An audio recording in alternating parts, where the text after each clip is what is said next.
लिए तो ये बड़ी खबर हम दर्शकों को बता दें कि रांची से ये कैश जो है बरामद हुए हैं। हमारे साथ संवाददाता शंकर आनंद लगातार बने हुए हैं जो बारीकी से इस खबर को देख भी रहे हैं। शंकर, सबसे पहले तो मैं चाहूंगी कि आप ये पूरा डिटेल में इसे समझाएं। आज सुबह से लेकर अभी तक जो कार्रवाई हुई, क्या क्या अब तक मिल चुका है, जांच कैसे आगे बढ़ रही है?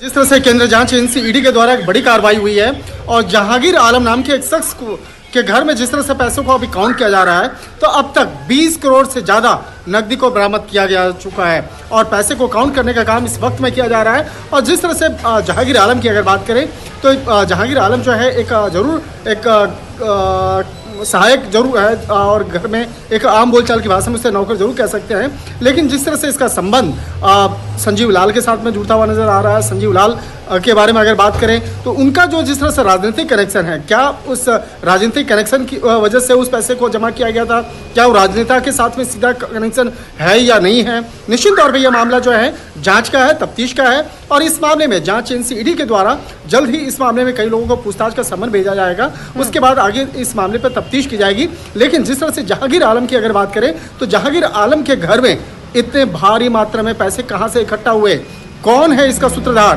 किसके साथ में इसका कनेक्शन जुड़ रहा है, ये मामला जो है निश्चित तौर पर तफ्तीश का है। और कह सकते हैं कि इस मामले में जब जांच एजेंसी के द्वारा औपचारिक तौर पर बताया जाएगा तो निश्चित तौर पर कह सकते हैं कि तब कई खुलासे हो सकते हैं। लेकिन फिलहाल जिस तरह से जहांगीर आलम के घर में पैसों को काउंट करने का काम किया जा रहा है, तो इस मामले पर तमाम जो अन्य जो कनेक्शंस हैं बकायदा वो खंगाला जा रहा है। आज जांच एजेंसी ईडी के द्वारा 6 लोकेशन पर, जो रांची का जो 6 लोकेशन है, वहां पर सर्च ऑपरेशन को अंजाम दिया गया और ये सर्च ऑपरेशन आज सुबह में 6 बजे प्रारंभ हुई थी। और जिस तरह से बकायदा अगर 6 लोकेशन की बात करें तो संजीव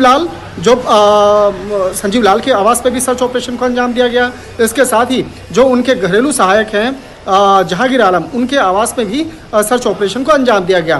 तो अब जहांगीर आलम से जब इस मामले में पूछताछ की जाएगी तब वो देखना लाजमी होगा कि वो पैसों के बारे में सही और उचित जो कनेक्शन है वो बता सकते हैं। लेकिन इतना तो स्पष्ट है कि इस मामले को लेकर झारखंड से लेकर दिल्ली तक का जो राजनीतिक गलियारा है वो अब चर्चा का केंद्र बना हुआ है और इस मामले में आने वाले दिनों में कई और खुलासे जो हैं वो देखने को मिल सकते हैं। चलिए, बिल्कुल आपके पास आएंगे और झारखंड ब्यूरो चीफ दिवाकर तिवारी जी भी हमारे साथ जुड़े हुए हैं और दिवाकर जी से समझने की कोशिश करते हैं कि दिवाकर जी 20 करोड़ रुपए से ज्यादा कैश की अब तक बरामदगी हो चुकी है और बताया जा रहा है कि जो मंत्री हैं कांग्रेस नेता आलमगीर आलम, उनकी वस्ती की इस आवाज से ये भारी बरामदगी कैश की हुई है। इस कैश का कनेक्शन किससे है, यह भी सवाल अभी भी सवालों के घेरे में है कि क्या किसी भी तरीके से आरोप तो लग रहे हैं कि मंत्री से जुड़ा हुआ कनेक्शन नजर आता है। आपको अब तक क्या समझ में आया है?